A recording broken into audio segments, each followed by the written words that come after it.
Buenas, ¿cómo les va? Bueno, sigamos con nuestro estudio de la auditoría. Sabemos que una auditoría puede ser entendida como un proceso con tres etapas: de planificación, de ejecución y conclusión. Hoy vamos a seguir con lo que sería algunos aspectos importantes de la ejecución y cómo derivamos en una conclusión y aquellas tareas, aquellas actividades que en toda auditoría se realizan en esta etapa, podríamos decir, de cierre o final. Vamos a ver algunos conceptos importantes, que es importante que durante la ejecución, como ya había comentado, se obtiene evidencia en cantidades suficientes para respaldar las afirmaciones. Es decir, se obtienen elementos de juicio en cantidades suficientes para respaldar las afirmaciones, es decir, validar las distintas afirmaciones que tiene los estados contables, transacciones y saldos de cuenta, así como validar el correcto funcionamiento del control interno, que fue diseñado adecuadamente y opera efectivamente. Esa es la evidencia que se va obteniendo durante la ejecución, va siendo acumulado en función del programa de trabajo que fue planificado y van siendo documentados los procedimientos realizados por el responsable que lo realizó y la conclusión de los mismos, ¿sí? Los resultados obtenidos. La evidencia, entonces, obtenida es el elemento de juicio que obtiene el auditor como resultado de las pruebas que realiza, ¿sí? Esa evidencia, entonces, son elementos de juicio, ¿sí? Podemos encontrarlos en la bibliografía como evidencia o elementos de juicio. Y van a ser el resultado de las pruebas, de los procedimientos de auditoría que fueron planificados.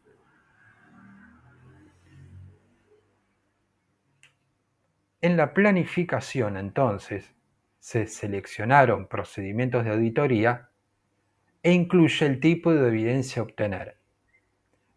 Es decir, que, como habíamos mencionado, en la planificación fue seleccionado una estrategia, un enfoque de auditoría en función de los riesgos detectados, inherentes y de control, que son nada más ni nada menos que un grupo de procedimientos, ¿sí?, cuyo objetivo es obtener evidencia que valide las afirmaciones, que son las que se buscan, de alguna manera, comprobar que son correctas. Tenemos dos tipos de evidencia, de control y sustantivos, y estas evidencias deben estar relacionadas con afirmaciones para las cuales se obtienen, que es lo que acabamos de mencionar. Es decir, durante la planificación se pensó la estrategia, se pensó qué evidencia es necesaria para validar determinadas afirmaciones y para validar el buen diseño y el funcionamiento adecuado de los sistemas de control. Ahora bien, quería comentarles algo importante que tenemos acá sobre la evidencia. Me parece importante repasarlo y destacarlo, ¿sí? Sobre aspectos importantes, que van a ser la evidencia y la confiabilidad, la evidencia y la relevancia y el costo, podríamos decir costo-beneficio de obtener evidencia. Como en la planificación se pensó la evidencia, bueno, es importante saber que la evidencia proviene de fuentes, ¿sí? Entonces, esas fuentes pueden ser más confiables o menos confiables.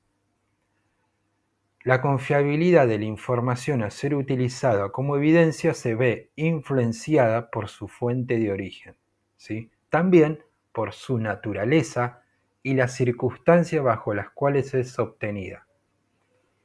Entonces, incluyendo el sistema de control en su proceso de preparación y obtención.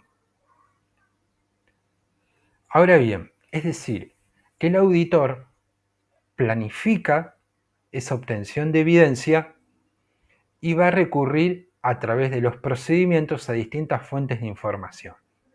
Esa fuente de información puede ser interna del ente o externa de terceros.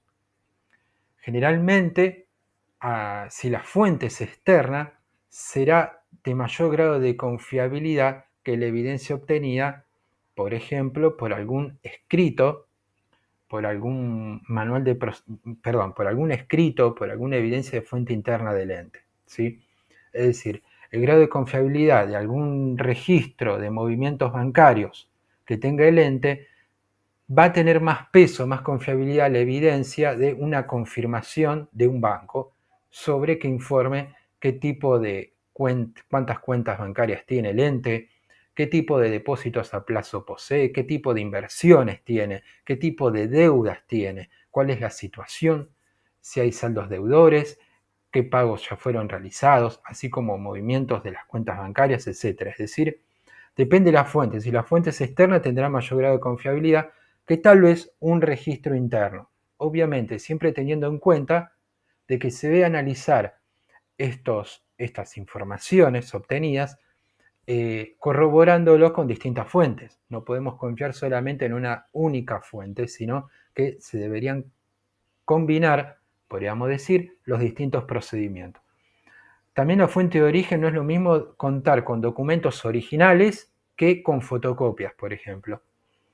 No es lo mismo confiar en un sistema de información que tenga un buen control y que brinde buenos reportes de control y que fue verificado y aprobado todos estos controles internos del sistema por funcionarios o personal dedicado al control, que si este módulo de control o este sistema de control interno no funciona de manera adecuada. Entonces, eso agrega confiabilidad a un buen sistema de control. Contar con documentos originales agrega confiabilidad a esa fuente de información, así como toda información escrita, ¿sí?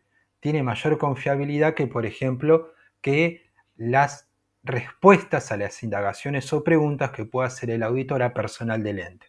Porque a veces pueden decir que, por ejemplo, no hay dinero en efectivo en caja, sin embargo, en un arqueo de caja se ha detectado dinero en efectivo, ¿no? Es decir, no basarse a veces tanto en las especulaciones, sino en hechos concretos, agrega mayor confiabilidad.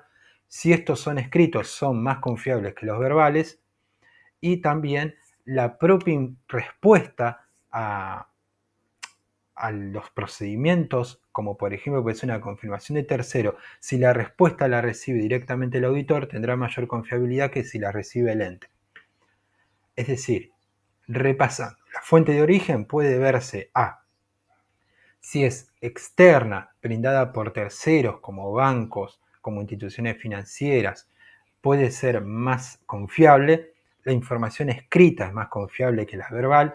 La información documentada es mucho más confiable que documentada en su documento original, de contratos, certificados, facturas recibidas, facturas emitidas, son mucho más confiables que que otro tipo de evidencia. Asimismo, los registros contables y la información del sistema, siempre y cuando se cuente con un buen sistema de control interno. Entonces, hay mayor confiabilidad en alguna evidencia y otra de menor confiabilidad. ¿Qué debe buscar el auditor? Buscar fuentes confiables. Y si no lo obtiene en la práctica, es decir, durante la ejecución, no obtiene esa confiabilidad de la información porque tal vez algún procedimiento tuvo limitaciones para obtener esa información, ya sea por parte del ente o un tercero que no la proporciona, deberá buscar procedimientos alternativos para poder obtener evidencia que valide las afirmaciones que busca confirmar. Muy bien, hay muchísimos ejemplos sobre la confiabilidad de la evidencia, pero esto se piensa, pero a la hora de la ejecución puede que resulte que no obtiene la que esperaba porque encontró una limitación en el acceso a documentos del ente cuando los quería examinar como un procedimiento sustantivo o cuando esperaba una respuesta de un proveedor que informe el saldo que tiene contra el ente y sin embargo el proveedor no respondió, ¿sí?, en tiempo y forma. Entonces deberá buscar otra fuente de información, aplicar otro procedimiento para poder aumentar su confiabilidad y obtener evidencia. Entonces, hay muchas situaciones particulares en cada cliente, los cuales tal vez encuentre limitado su trabajo o no pueda en la realidad aplicar un procedimiento. ¿Qué más tenemos? La evidencia y la relevancia, ¿sí? La relevancia y la conexión lógica entre el propósito y el objetivo del procedimiento. Es decir, fue seleccionado en base a una afirmación específica o un conjunto de afirmaciones, incluyendo el sistema de control en su proceso de preparación y obtención. Es decir, ¿qué es lo que sucede aquí? Que no todos los procedimientos va a realizar un auditor. Va a seleccionar aquellos específicamente que den respuesta, evidencia a esa afirmación que busca confirmar. Aquellos información que no es relevante no la tendrá en cuenta. ¿Por qué es importante la relevancia y por qué es importante la confiabilidad? Porque para buscar de alguna manera ser lo más eficiente y eficaz en su planificación y trabajo de auditoría y evitar costos adicionales en recursos como puede ser costos monetarios, costo de tiempo, de utilización de su equipo de trabajo, en aspectos que, por ejemplo, procedimientos que no son relevantes en sí porque no van a confirmar una afirmación, entonces ese procedimiento no lo hará, deberá pensar y ejecutar un procedimiento relevante o que sea de una fuente de información que brinde confiabilidad para tener una buena relación costo-beneficio de su trabajo.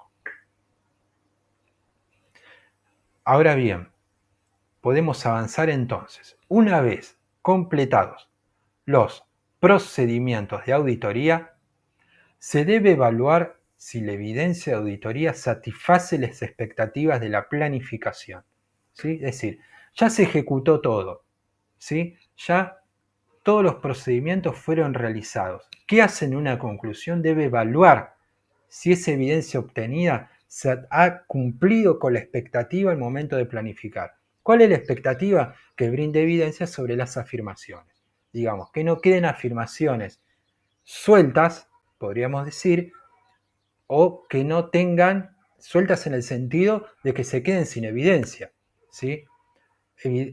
Afirmaciones que tal vez eran importantes, por ejemplo, una evaluación límite de activos en el caso de bienes de cambio, que se quede sin validar. Debería buscar procedimientos y obtener de alguna manera evidencia que valide esa afirmación.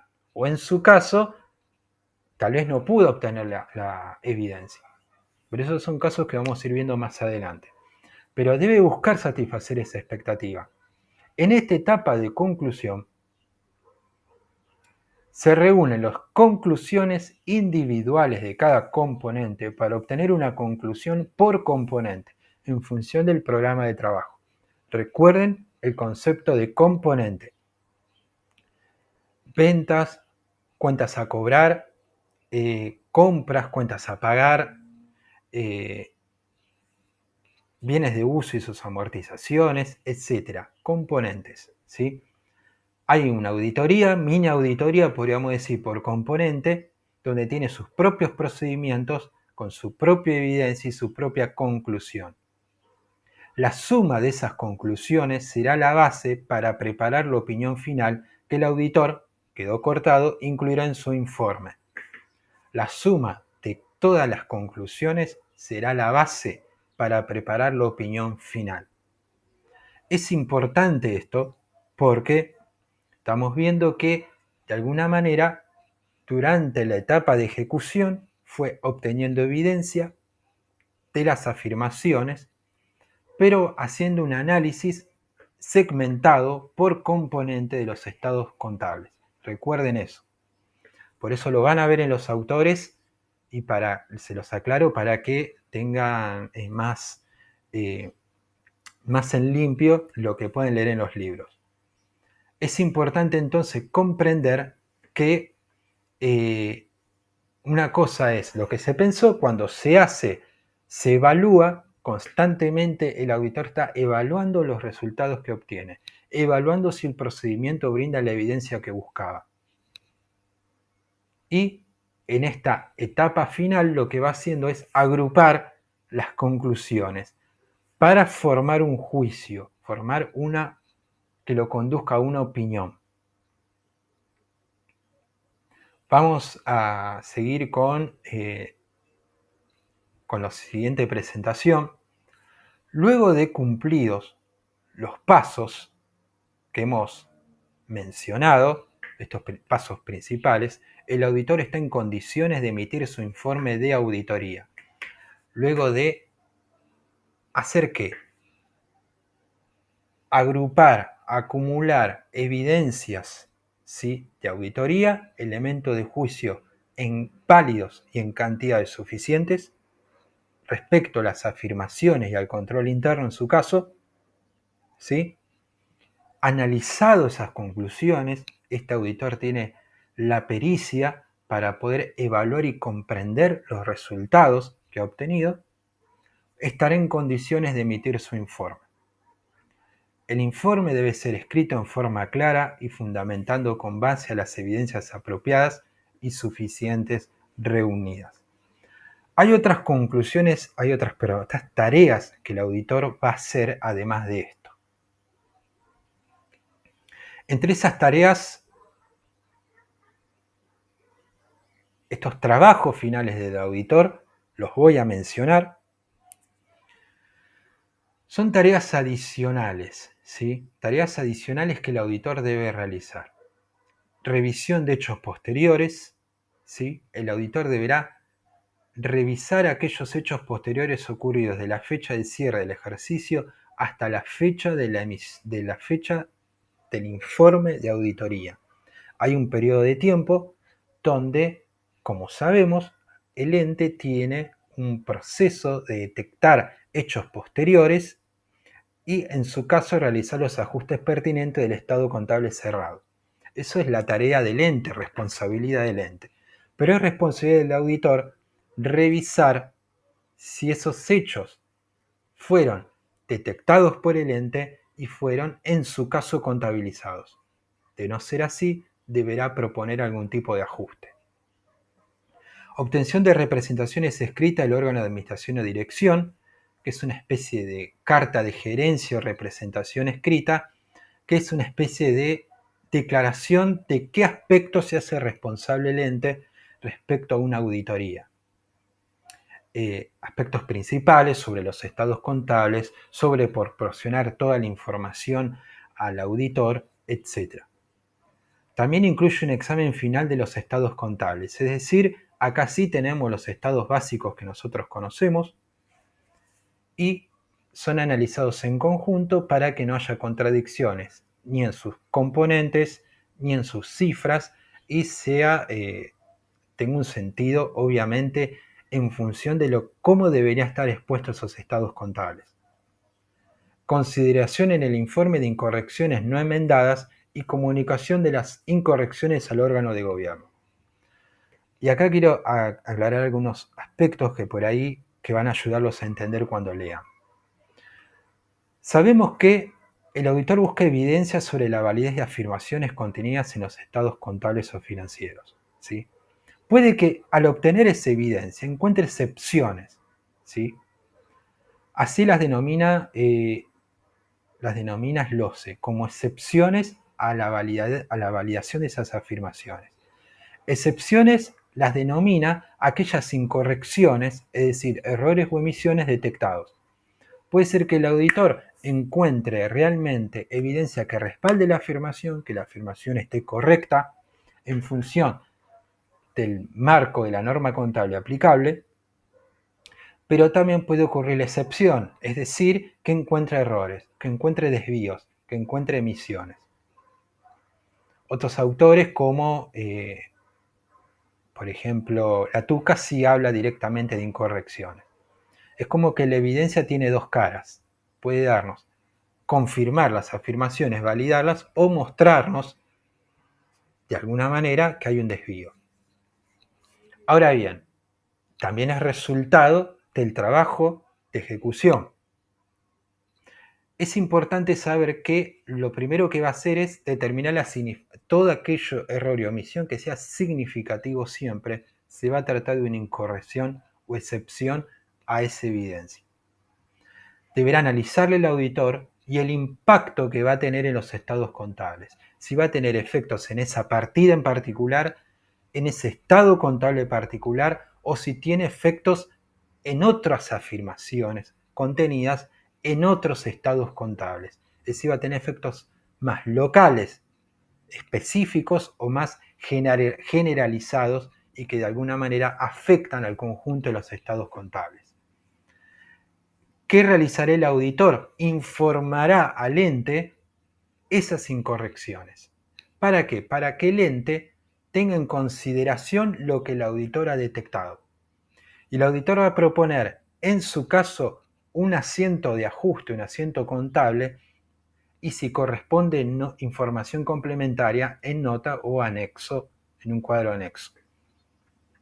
¿Para qué? Para que el ente pueda corregir y enmendar esa situación, de manera que perfecciona la calidad informativa de los estados contables y de esa manera va a poder tener estados contables preparados y presentados conforme a la norma contable, ¿sí? Y exigencias legales si se le aplica. Entonces, va a haber una opinión favorable, pero ¿qué sucede si no enmienda, si no corrige esos estados contables? Y seguramente no será una opinión sin salvedades, es decir, va a haber una opinión en otro sentido, en un sentido más negativo, podríamos decir. También va a ser una revisión final, acá sí, de toda la documentación, de todos los papeles de trabajo que tuvo el auditor. ¿Para qué? Para verificar que todo el trabajo realizado haya sido conforme al plan, de que el trabajo haya sido revisado, controlado, para que no hayan olvidos, para que no hayan procedimientos no aplicados, para que no hayan conclusiones que tal vez quedaron traspapeladas, podríamos decir, o sin revisar y poder hacer un trabajo más eficiente. Es importante comprender que esta conclusión, digamos, no es que finaliza la etapa de ejecución y comienza la etapa de conclusión y evaluación de resultados, sino que es una etapa casi que al mismo tiempo que se va ejecutando, se va concluyendo, ¿sí? Ya se van acumulando esos resultados, que es como lo que vimos, creo que está acá. En la etapa de conclusión se reúnen las conclusiones individuales de cada componente para obtener una conclusión por componente. Es decir, se va documentando, se va revisando ese resultado y se va llevando una conclusión, se va formando ese juicio con esta nueva información obtenida por el auditor. Lo que hace el auditor es generar información nueva a través de las evidencias. Son información nueva que con su pericia como auditor y contador está generando. Esa información nueva va formando un juicio respecto a si esos estados contables están preparados y presentados conforme a la normativa contable. Y esto se va realizando a medida que se va ejecutando. En la etapa final o de conclusión, entonces, como una etapa que va en paralelo a la ejecución. Pero lo que no debe faltar en una etapa de conclusión, ahí sí, son trabajos finales del auditor. Así que bueno, vamos a subir material extra para que puedan estudiarlo y acompañar con aquello que estén leyendo, aquellos autores o material de estudio. Así que por ahora es lo que vamos a hablar hasta ahora.